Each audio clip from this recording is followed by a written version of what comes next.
जय हिंद। अगले वीडियो हमने आपको त्वचा और कान के बारे में जानकारी दी थी और आज हम जीभ के बारे में पढ़ेंगे। किसके बारे में पढ़ेंगे?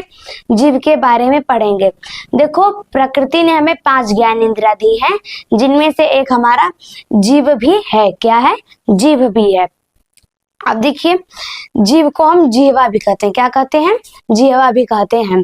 जीभ का रंग लाल और गुलाबी होता है। क्या होता है? लाल और गुलाबी होता है। और जीभ की लंबाई 10 सेमी होती है। कितनी होती है?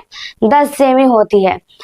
और हमारे मुंह में प्रतिदिन 1.5 लीटर लार बनता है। कितना बनता है? 1.5 लीटर लार बनता है। अब देखिए, हमारा जो जीभ है ये स्नायु और संयोजक ऊतक का बना होता है। किसका बना होता है? स्नायु और संयोजक ऊतक का बना होता है। क्योंकि हम जीभ को जिधर चाहे क्योंकि जो हमारा जीभ है ये लचीला होता है। क्या होता है? लचीला होता है और हम इसको जिधर चाहे उधर घुमा सकते हैं। अब देखिए, हमारी आवाज स्वर तंत्र और जीभ दोनों साथी है। कहाँ साथी है? स्वर तंत्र और जीभ दोनों साथी है। स्वर तंत्र को हम इंग्लिश में लैरिंक्स कहते हैं। क्या कहते हैं? लैरिंक्स कहते हैं। यानी देखिए, जब हमारा जीभ काम करना बंद कर देता है, जीभ हमारा जब नहीं रहेगा तो स्वर तंत्र सिर्फ हमारी आवाज आएगी। क्या आएगी? और सिर्फ हमारी आवाज आएगी।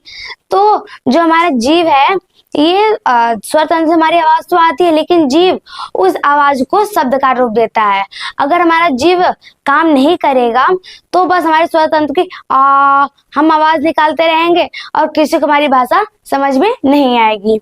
इसीलिए और देखिए, अगर हमारा स्वर तंत्र नहीं रहेगा, यानी कि स्वर तंत्र हमारा नहीं रहेगा और जीभ को हम हिला डुला ले रहे हैं, तो हमारी आवाज स्वर तंत्र से भी नहीं हमारी आवाज आ भी नहीं पाएगा। क्यों? क्योंकि हमारा स्वर तंत्र तो है नहीं। तो हम जीभ को चाहे जितना हिला ले, लेकिन हमारी आवाज नहीं आएगी। इसीलिए इसलिए स्वर तंत्र और जीभ दोनों से हमारी आवाज आती है। अब देखिए, जो हमारा जीभ है, जीभ का लैटिन नाम लिंगुआ है। क्या है? लिंगुआ है। और जो जीभ में ब्लड है, देखिए, जब जीभ में ब्लड आता है तो वह लिंगुआ धमनी से आता है। कहाँ से आता है? जीभ में ब्लड लिंगुआ धमनी से आता है। कहाँ से आता है? लिंगुआ धमनी से आता है। और जीभ का ये आगे वाला भाग, जीभ का देख रहे हैं, ये आगे वाला भाग स्वतंत्र रहता है। क्या रहता है? स्वतंत्र रहता है। और जीभ के पीछे वाला भाग, जो जीभ है इसके पीछे वाला भाग हायाट बोन से जुड़ा होता है। किससे जुड़ा होता है? हायाट बोन से जुड़ा होता है। और ये जो हमारा हायाट बोन है ये गले में पाया जाता है। किस में पाया जाता है? गले में पाया जाता है। जैसे कि आप लोग किसी फिल्म में देखे होंगे कि यदि किसी को फांसी लगती है तो उसका जीभ जो है वो बाहर आ जाता है। क्या आ जाता है? उसका जो जीभ है वो बाहर आ जाता है। क्यों? क्योंकि जो जीभ का पिछले वाला हिस्सा है वो हायाट बोन से जुड़ा होता है। जब फांसी लगती है तो उसका हायाट बोन टूट जाता है, तो हमारा जीभ जो है वो बाहर आ जाता है।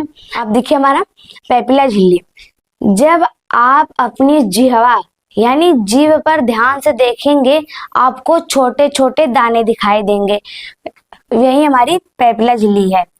जब आप अपनी जीभ यानी जिह्वा पर ध्यान से देखेंगे तो आपको छोटे छोटे दाने दिखाई देंगे। क्या दिखाई देंगे? छोटे छोटे दाने दिखाई देंगे। यही हमारी पैपिला झिल्ली होती है।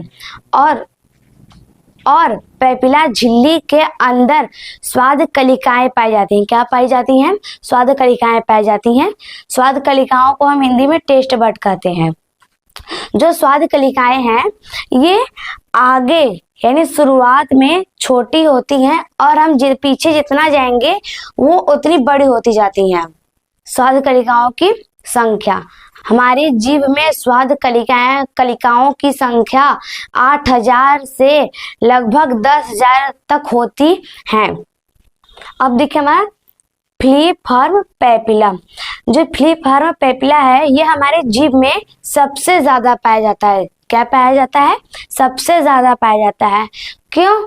क्योंकि इसके दाने बहुत छोटे छोटे होते हैं। जो फ्लीफॉर्म पेपिला है, इसके दाने बहुत छोटे छोटे होते हैं, इसलिए इसमें स्वाद कलिकाएं नहीं पाई जाती हैं, इसलिए हम इसे नो टेस्ट नो बडी भी कहते हैं। और जो फ्लीफॉर्म पेपिला है, यह सबसे कठोर भाग होता है। क्या होता है? यह सबसे कठोर भाग होता है और यह खाना निगलने में हमारा बहुत सहयोग करता है।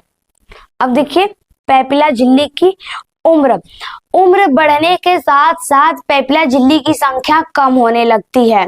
जैसे कि जो बुजुर्ग हैं उनमें पेपिला झिल्ली निष्क्रिय हो जाती है। क्या हो जाती है? निष्क्रिय हो जाती है। इसलिए बुजुर्गों को स्वाद का अनुभव नहीं होता है।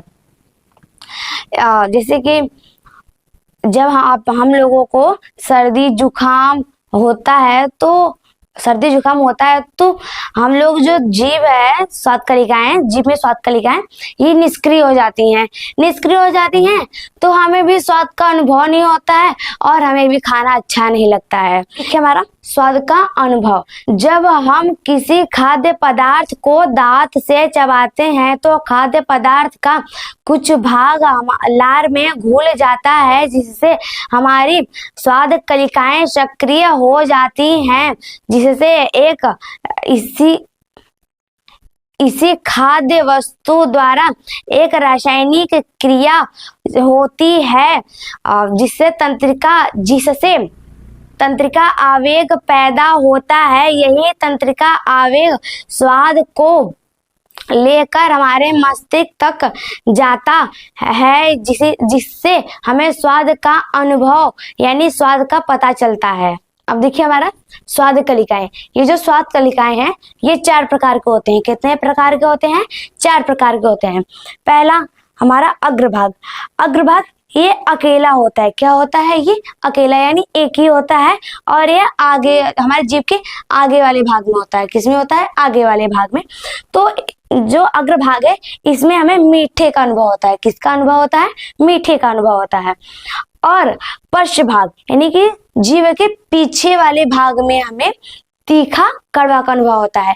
ये जो पश्च भाग है ये भी अकेला होता है, इसमें हमें तीखा और कड़वा का अनुभव होता है। और देखिए हमारा पश्च पार्श्व यानी कि पीछे के पहले पश्च पार्श्व में हमें खट्टा का अनुभव होता है। किसका अनुभव होता है? खट्टा का अनुभव होता है। और ये जो पश्च पार्श्व है ये 2 होते हैं, एक राइट और एक लेफ्ट होते हैं। अब देखिए हमारा अग्रपार्श्व यानी कि आगे के बाद वाले में हमें नमकीन का अनुभव होता है। किसका अनुभव होता है? नमकीन का अनुभव होता है। यह भी हमारे जीभ में 2 पाए जाते हैं, एक राइट और एक लेफ्ट पाए जाते हैं। कभी कभी पेपर में पूछ देता है कि अग्रपार्श्व अगर पूछ देता है तो आप लोग सोचेंगे कि अग्र पूछ रहा है तो आगे वाला भाग पूछा है तो हमें मीठा लिखना होगा, लेकिन यह गलत है। उसमें पूछा है अग्रपार्श्व पूछा है यानी कि आगे के बाद वाला यदि पूछेगा तो आपको नमकीन लिखना है। और कभी कभी यह भी पूछ देता है पश्च पार्श्व। क्या पूछ देता है? पश्च पार्श्व पूछ देता है। तो आप लोग सोचते हैं कि तो पश्च यानी कि पीछे वाला पूछ रहा है तो हमें लिखना है तीखा और कड़वा, लेकिन वो भी गलत है। वो पश्च पार्श्व वाला पूछ रहा है। किसका पूछ रहा है? पश्च पार्श्व यानी कि पीछे के पहले वाला पूछ रहा है। तो वो पीछे के पहले वाला पूछ रहा है तो आपको याद रखना है खट्टा। अगर यह वो पूछ देगा कि अग्रभाग यदि पूछ देगा तो आपको लिखना है अग्रभाग में हमें मीठे का अनुभव होता है, इसलिए आपको मीठा याद रखना है कि अग्रभाग में हमें मीठे का अनुभव होता है। और पश्च भाग में हमें तीखा कड़वा का अनुभव होता है। किसका अनुभव होता है? तीखा और कड़वा का अनुभव होता है। अब देखिए हमने आपको चारों स्वाद कलिकाओं के बारे में बता दिया। यदि आपको हमारा ये वीडियो अच्छा लगा हो तो हमारे चैनल को लाइक, सब्सक्राइब, शेयर जरूर करें और हमें कमेंट बॉक्स में जरूर से जरूर बताएं। धन्यवाद।